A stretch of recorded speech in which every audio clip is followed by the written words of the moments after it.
Dengan langkah sedikit gontai berjalan keluar kamar, mencari keberadaan pria yang belum genap seminggu menjadi suamiku itu di musola. Mungkin dia sedang melaksanakan sholat tahajud atau sedang bermurojaah seperti biasa. Kosong, jantung ini berdegup kencang karena tidak menemukan dia dimanapun. Meraba tembok, menekan saklar lampu hingga ruang tamu menjadi terang benderang. Hatiku mencelos melihat pria bertubuh atletis itu sedang berbaring di atas sofa dengan posisi kaki ditekuk karena tubuhnya terlalu jangkung. "Gus, bangun. Kok tidur di luar? Sudah malam loh." Mengusap lembut bahunya. Mata bulat nan teduh pria itu terbuka sedikit, menyipit karena cahaya lampu yang menyilaukan. Senyum terkembang tipis di bibirnya. Mata lelaki berambut cepak itu sembab juga bengkak. Sepertinya dia habis menangis. Ya Allah, aku semakin merasa berdosa kepadanya. "Ada apa, Dek?" Dia duduk sambil mengucek mata. "Sudah malam, kenapa jenengan tidur di luar?" Tanyaku pelan, biar adik merasa nyaman tidur di kamar. Aku menatap lekat netra hitamnya. "Jangan liatin terus, nanti naksir." "Sudah, bobok lagi, Gi. Masih malam. Mas juga masih ngantuk." Dia membingkai wajahku dengan kedua telapak tangan. "Tapi, Gus, sudah. Mas ndak apa-apa tidur di sini. Sudah biasa. Mas memang jarang tidur di kamar." Dia kembali merebahkan bobotnya di sofa, lalu menutup mata. Segera ku matikan kembali lampu ruang tamu, mengambil bed cover, menggelarnya di dekat sofa, kemudian lekas tidur. Baru beberapa menit memejamkan mata, tubuhku terasa melayang, seperti sedang terbang, dan hampir memekik ketika menyadari ternyata Gus Azmi sedang membopongku masuk ke dalam kamar. "Tubuh aku berat loh, Gus," ucapku malu-malu. "Ndak berat kok, Dek, kan gendongnya pakai cinta."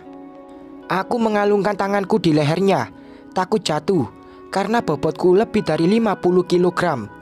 Entah mengapa dadaku berdebar tidak karuan ketika wajah kami begitu dekat, dan aku merasakan hembusan nafas suamiku menerpa wajah. Ada desir aneh menjalar di sekujur tubuh ketika dia merebahkan tubuh ini di atas kasur. Cup. Untuk pertama kalinya Gus Azmi mencium pipiku. Aku memalingkan wajah, bukan tidak menyukai perlakuannya, tetapi entahlah, merasa menikmati sekaligus malu. "Maaf, Dek, karena Mas sudah berani mencium pipi adik tanpa izin." Gus Azmi hendak beranjak dari tempat tidur, akan tetapi aku mencegahnya. "Jenengan mau kemana?" Tanyaku pelan. "Tidur," jawabnya dengan suara gemetar. "Di sofa?" "Iya, Dek." "Kenapa nggak tidur di kamar, Gus? Kalau jenengan tidur di sofa, aku ikut tidur di luar. Masa suami istri tidurnya pisah-pisah?" protesku. Si pemilik wajah teduh tersebut lalu merebahkan tubuhnya di sebelahku. Ekspresi wajah serta gerak tubuh pria itu terlihat aneh, seperti gelisah dan kurang nyaman. Apa dia benar-benar tidak pernah tidur di atas kasur? Pelan-pelan menggeser tubuh lebih mendekat, hendak melingkarkan tangan di pinggangnya. Akan tetapi Gus Azmi melarang. "Afwan, Dek, jangan peluk-peluk ya, sayang." Dia berujar pelan, memegang tanganku dengan gemetar. Aduh, malu sekali rasanya. Niat hati ingin memperbaiki hubungan, tidak ingin menambah pundi dosa karena terus mengabaikan suami, ternyata malah mendapat penolakan. Aku memutar badan, menghadap tembok, memunggungi suami, memeluk guling, sebab bantal yang bisa bergerak tidak mau aku peluk. Gus Azmi mah begitu orangnya, kaku, tidak ada romantis-romantisnya sama sekali.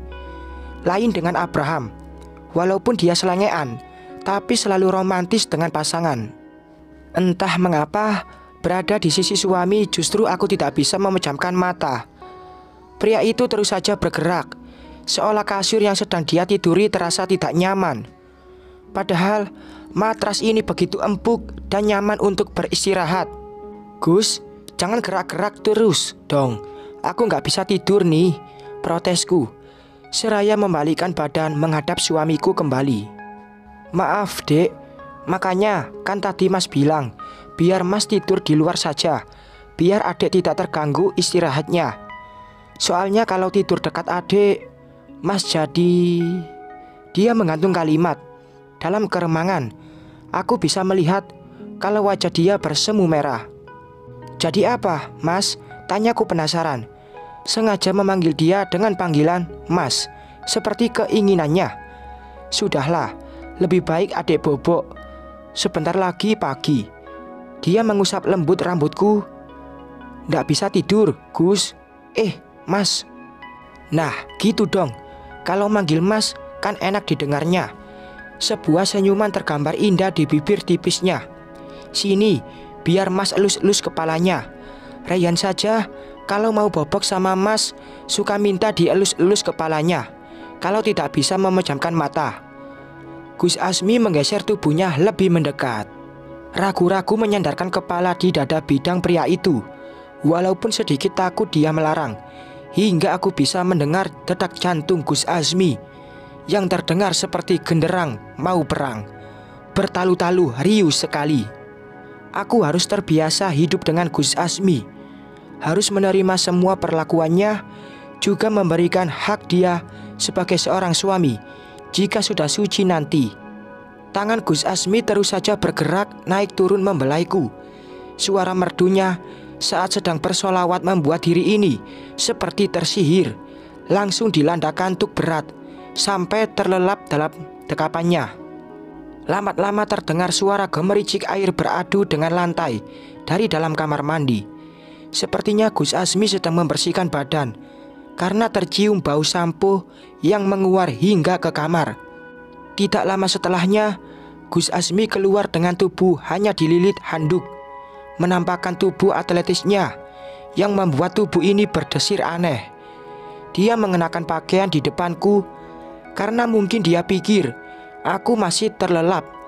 Aku mengulum senyum melihat pemandangan seperti itu di pagi hari. Setelah berpakaian lengkap, menggunakan kaos putih tipis dan celana pendek sebatas lutut, pria berhidung bangir itu berjalan perlahan keluar dari kamar.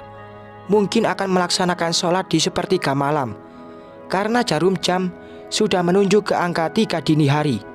Pelan-pelan turun dari, merapikan tempat tidur, kemudian segera mandi. Ingin ikut melaksanakan qiyamul lail, karena hari ini sudah bersih dari hadas besar. Aku mengendus seperti kucing, membaui aroma masakan dari arah dapur. Sepertinya Gus Azmi sedang mengolah masakan di belakang. Apa dia kelaparan jam segini? Tapi kenapa tidak membangunkanku saja, biar dia tidak repot. Jenengan masak, Gus? Tanyaku pelan, tapi berhasil membuat pria berusia 38 tahun itu berjingkat kaget. Astagfirullah, dek, masmu hampir jantungan loh. Kok kamu sudah bangun jam segini? Dia menoleh sambil mengusap dada. Mau ikut sholat bareng sama jenengan. Gus Azmi langsung menatap rambutku yang basah. Memangnya sudah suci? Senyum samar tergambar di bibirnya. Sudah. Mendekati Gus Azmi dan mengambil alih spatula yang ada di tangan suami, hingga tangan kami saling bersentuhan dan menghadirkan rasa seperti tersengat listrik di sekujur badan. Jenengan sudah mau sarapan? Rajin banget. Mau santap sahur, dek? Sekalian buatkan sarapan untuk adik niatnya. Malah mas yang dimasakin. Dia menarik kursi dan duduk sambil menatapku yang sedang sibuk menggerakkan spatula di atas wajan. Kalau mau santap sahur, bangunkan aku saja, mas. Kan sudah jadi kewajiban aku buat melayani mas. Nggak tega, dek. Lagian, kalau hanya numis kangkung dan goreng telur, mas masih bisa. Aku mengulas senyum kepadanya. Selesai masak, gegas kuambilkan nasi untuk suami, meletakkan sayur juga lauk di piring, ikut menemani dia santap sahur. Terima kasih, sayang. Gus Azmi meraih jemariku dan menggenggamnya. Maaf, mas, sebentar lagi subuh. Kita makan dulu, biar tidak kesiangan. Pelan aku berujar, menarik tangan dalam genggaman pria berjambang tipis tersebut. Lalu segera menyantap makanan yang ada setelah membaca doa. Tanpa bersuara lagi, Gus Asmi meraup sesendok nasi, kemudian menyantapnya, sebelum akhirnya dia berpamitan untuk melaksanakan sholat subuh secara berjamaah di masjid. Bersambung.